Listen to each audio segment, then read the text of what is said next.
how to use Dune chat theme on Facebook Messenger.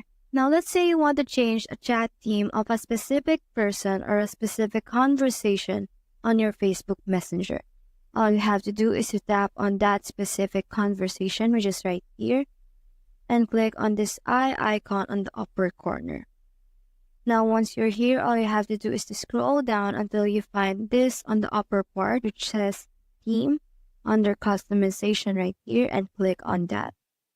Once you're here, all you have to do is to scroll down until you find Dune chat theme, which is right here.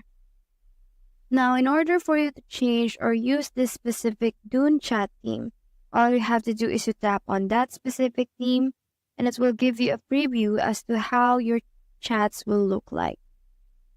Now, if you've decided to use this specific chat theme on your Facebook Messenger with this specific conversation right here, all you have to do is to tap on select.